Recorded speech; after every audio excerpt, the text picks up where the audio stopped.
Breaking news లైంగిక వేధింపుల ఘటనలో తిరుపతి జిల్లా వాకాడు తహసీల్దార్ రామయ్యపై సస్పెన్షన్ వేటు పడింది. నాయుడుపేటలో మహిళా వీఆర్ఓ ఇంట్లో తహసీల్దార్ ఉండగా ఆయన్ను రెడ్ హ్యాండెడ్ గా పట్టుకోవడం సంచలనంగా మారింది. ఆ తర్వాత సంబంధిత వీడియోలు వైరల్ గా మారాయి. తహసీల్దార్ రామయ్య తనను లైంగికంగా వేధించారని మహిళా వీఆర్ఓ ఆరోపించింది. తనను రామయ్య బ్లాక్మెయిల్ చేశారని చెప్పుకొచ్చింది. అయితే ఈ విషయంలో ఒకరిపై మరొకరు ఫిర్యాదు చేసుకోవడంతో విచారణకు ఆదేశించారు. కలెక్టర్ తహసీల్దార్ రామయ్యపై సస్పెన్షన్ వేటు వేస్తూ ఉత్తర్వులు జారీ చేశారు తిరుపతి జిల్లా కలెక్టర్ వెంకటేశ్వరన్. అయితే ఈ ఘటన ఈ నెల 24న జరగ్గా ఇప్పుడు బయటకు రావడంపై పలు అనుమానాలు వ్యక్తమవుతున్నాయి.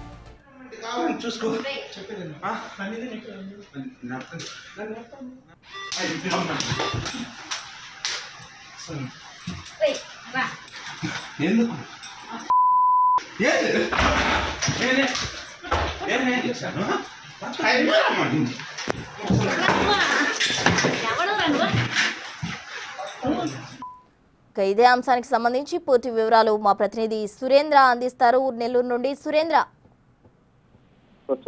నాయుడుపేటలో ఓ మహిళా వీఆర్ఓని వాకాడు తహసీల్దార్ గా పనిచేస్తున్నటువంటి రామయ్య అనే వ్యక్తి లైంగికంగా వేధించారంటూ సోషల్ మీడియాలో వైరల్ అవుతుంది. అయితే వీడియోలో జిల్లాలో సంచలనం సృష్టిస్తా ఉంది. అయితే ఈ సోషల్ మీడియాలో వైరల్ అవుతున్నటువంటి వీడియోలు అయితే వీడియోలో ఉన్నటువంటి తహసీల్దారు రామయ్యని ఇప్పుడు జిల్లా కలెక్టర్ కూడా వెంకటేశ్వర సస్పెన్షన్ వేటు కూడా వేయడం జరిగింది. అయితే సంఘటనపై విచారణ కూడా ఆదేశించారు. అయితే ఈ సంఘటనపై భిన్న వాదనలు కూడా వినిపిస్తుండగా ఇద్దరు విలేకరుల పాత్రపై కూడా ఆరోపణలు కూడా వెలువెత్తుతా ఉన్నాయి. అయితే వాకాడు తహసీల్దార్ రామయ్య నాయుడుపేటలోనే పెళ్లకూరు మండలం కాల్వాయి వీఆర్ఓ కళ్యాణి ఇంట్లో నగ్నంగా ఉండగా ఆమెపై వీఆర్ఓ తల్లి చీపురుతో దాడి చేస్తున్న దృశ్యాలు సోషల్ మీడియాలో వైరల్ అయ్యాయి. ఆయన ప్యాంటు తొడుక్కుని బయటకు వెళ్లే ప్రయత్నాన్ని కొందరు ఉన్నటువంటి అడ్డుకుంటున్నట్లుగా కూడా వీడియోలో ఉంది. జూన్ 24న ఈ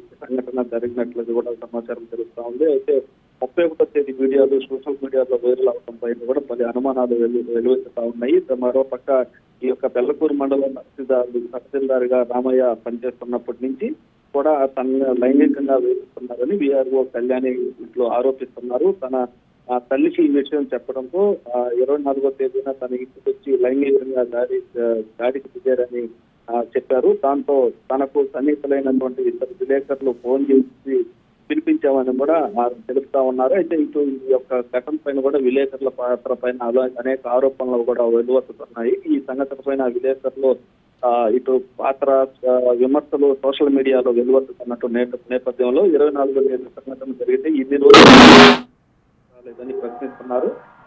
డబ్బులు గుంజే ప్రయత్నం ఫలించకపోవడంతోనే వీడియోలు వైరల్ చేశారని మరోపక్క ఆరోపిస్తున్నారు. ఇందువల్ల బాధితురాలైన వీఆర్ఓ ప్రతిష్టకు సైతం వారు తీవ్రంగా నష్టం కలిగించారని అయితే నెటిజన్లు కూడా మండిపడుతున్నటువంటి పరిస్థితి. అయితే తనను ₹1,00,00,000 డిమాండ్ చేశారని తహసీల్దార్ రామయ్య ఎస్పీకి ఫిర్యాదు కూడా ఇచ్చినట్లుగా తెలుస్తా ఉంది. ఇంకా విలేకరులు వారంలోగా 30 లక్షలు ఇవ్వాలని కూడా డిమాండ్ చేశారని మరోపక్క ప్రచారం జరుగుతా ఉంది. ఆ తర్వాత నెల రోజులకి మరో 35 లక్షలు కూడా ఇవ్వాలని బ్లాక్ మెయిల్ చేసినట్లుగా ఈ యొక్క కంప్లైంట్ లో రామయ్య పేర్కొన్నట్లుగా సమాచారం తెలుస్తుంది. లేకుంటే తన ప్రతిష్ట దెబ్బతినేలా వీడియోలు బయట పెడతామని కూడా బెదిరించారని, ఆ వీడియోలు బలవంతంగా తన బట్టలు పీకేసి వీడియోలు తీశారని ఆయన ఆ యొక్క కంప్లైంట్ లో పేర్కొన్నట్లుగా తెలుస్తా ఉంది. అయితే చిన్న వాదనలు వినిపిస్తున్న ఈ ఘటనపై లోతుగా దర్యాప్తు జరిపితేనే వాస్తవాలు వెలుగులోకి వస్తాయని చెప్పి కూడా పలువురు కోరుతా ఉన్నారు. అయితే తనను కుట్రపూరితంగానే ఇరికించి బ్లాక్ మెయిల్ చేస్తున్నారని తహసీల్దార్ రామయ్య కూడా చెప్తున్నటువంటి పరిస్థితి. అయితే వీఆర్ఓ కళ్యాణి పథకం ప్రకారం తనను ఇంటికి పంపించి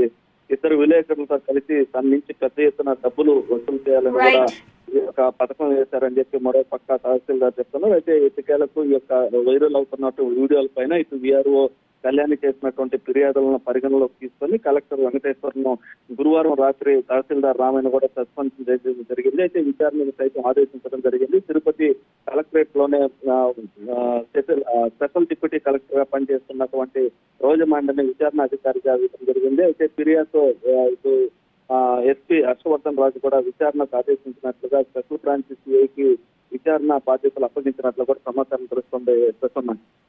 రైట్, థ్యాంక్ యూ సురేంద్ర. రమ్మంటే కావాలని చూసుకో చెప్పేది